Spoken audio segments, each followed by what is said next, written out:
ಈಗಾಗಲೇ ಶಿರ ಮತ್ತು ಯೋಜನೆಯನ್ನು ದೇವತೆಗಳನ್ನೇ ಸೆರೆಪಡೆಯುತ್ತೇನೆ ಎನ್ನುವ ಹಾಗೆ ಎಲ್ಲರನ್ನು ನೇಮಿಸುವುದಕ್ಕೆ ಸಿದ್ಧ.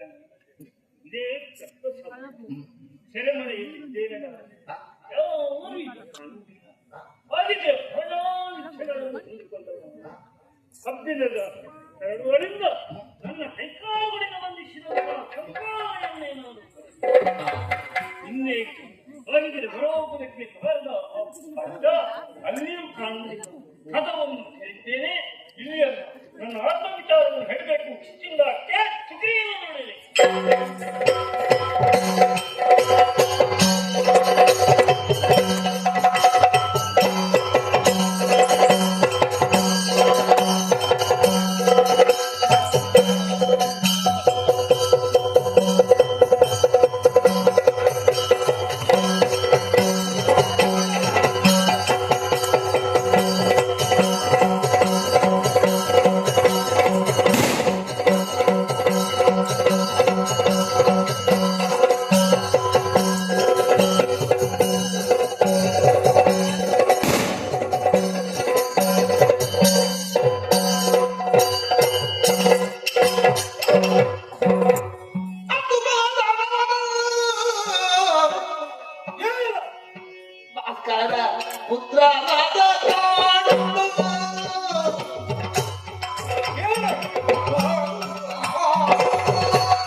ನಿನ್ನನ್ನು ಕಾಣುವಾಗ ಆಶ್ಚರ್ಯವಾಗುತ್ತಾಗಿತ್ತು. ಯಾಕೆಂದರೆ ಈ ಹಿಂದೆ ನಿನ್ನ ಅಣ್ಣನನ್ನು ವಧಿಸಿದ ಬಳಿಕ ಲಂಕ ಅಧಿಕಾರವನ್ನು ನಿನ್ನ ಪಾಲಿಗೆ ಒಪ್ಪಿಸಿದವರು ನಾವಾಗಿದ್ದೇವೆ. ಮಾತ್ರವಲ್ಲದೆ ಶ್ರೀರಾಮನೇ ಒಪ್ಪಿಸಿದವ. ಆದ್ರೆ ಇಂದು ಹಾಗಲ್ಲ. ಲಂಕೆಯಲ್ಲಿ ಇರಬೇಕಾದಂತಹ ನೀನು ನಮಗೆ ಕಿಷ್ಕಿಂದೆಗೆ ಬಂದವರಿದ್ದೀಯ.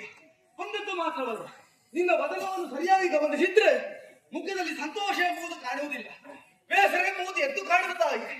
ಈ ರೀತಿ ಆಗಬೇಕು ಅಂತ ಇದ್ರೆ ಏನಾದ್ರೂ ಒಂದು ಬಲವಾದಂತಹ ಕಾರಣ ಇರಲೇಬೇಕು. ಹಾಗಾಗಿ ನಿನ್ನಲ್ಲಿ ಕೇಳ್ತಾ ಇದ್ದೇನೆ, ಇಂತಹ ಬೇಸರ ಯಾಕೆ? ಇಲ್ಲಿಗೆ ಬಂದಂತಹ ವಿಚಾರ ನನ್ನಲ್ಲಿ ಹೇಳ.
ರಾಮಚಂದ್ರನ ಸೇವೆಯಲ್ಲಿ ಇರುವ ಕಾಲದಲ್ಲಿ ಅವನ ಶರಣ ಸೇವಕರಾಗಿ ಬಿದ್ದವರು ನೀನು ಮತ್ತೆ ನಾನು. ಹೌದು.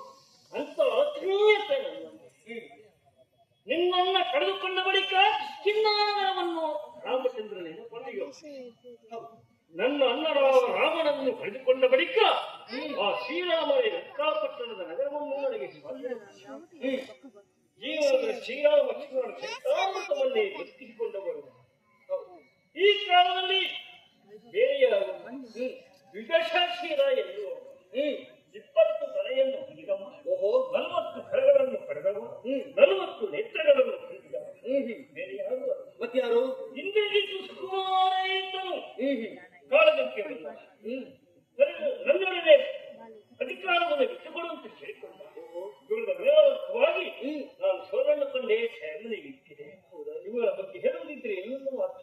ಇವರ ಅಪ್ಪ ಇಂದ್ರಜಿತ್ತು ಸಾಯುವ ಕಾಲದಲ್ಲಿ ಶೇಷಕುಮಾರಿ ಆಗುತ್ತಾ ಸುಲೋಚನೆ ಇಂದ್ರಜಿತ್ತಿನ ಗರ್ಭ 3 ತಿಂಗಳ ಗರ್ಭಿಣಿಯಾಗಿದ್ದರು. ಆ ಕಾಲದಲ್ಲಿ ಕೂಡ ಗಂಡನೇ ಆತ್ಮಹತ್ಯೆ ಮಾಡ್ತೇನೆ ಅಂತ ಹೋದ. ನಾನೇ ಸಾಕಿ ಸಲಹಿದೆ ಮತ್ತೊಮ್ಮೆ ಮದುವೆಗೆ ಕಣ್ಣಿಟ್ಟು ಆ ಮದುವೆ ಅಂತಿಮಾಡುತ್ತಾ ಸಂಸ್ಕಾರ ಮಾಡೋದಕ್ಕೆ ನಾನು ಮಾಡಿದ್ದೇನೆ ಅಂತಾದರೆ ಅಧಿಕಾರವನ್ನು ಹೊಂದವರಿದ್ದಾನೆ. ಈ ಕಾಲದಲ್ಲಿ ನಿನ್ನ ಸಹಾಯ ಬೇಕು. ಏನು ಹೇಳಿಸುತ್ತೀವೋ ಅಯ್ಯ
ನಿನ್ನಲ್ಲಿರುವಂತಹ ಪೀಠವನ್ನು ಬಯಸಿದ್ದು ಮಾತ್ರವಲ್ಲದೆ ನಿನ್ನ ಪೀಠವನ್ನು ವಶಪಡಿಸಿಕೊಂಡವನಿದ್ದಾನೆ. ಸೆರೆಮನೆಯಲ್ಲಿ ಹೌದು, ಕಷ್ಟವನ್ನು ಅನುಭವಿಸಿದಂತಹ ನೀನು ನನ್ನಲ್ಲಿ ಒಂದು ವಿಚಾರವನ್ನು ತಿಳಿಸುತ್ತಾ ಇದ್ದೀಯ.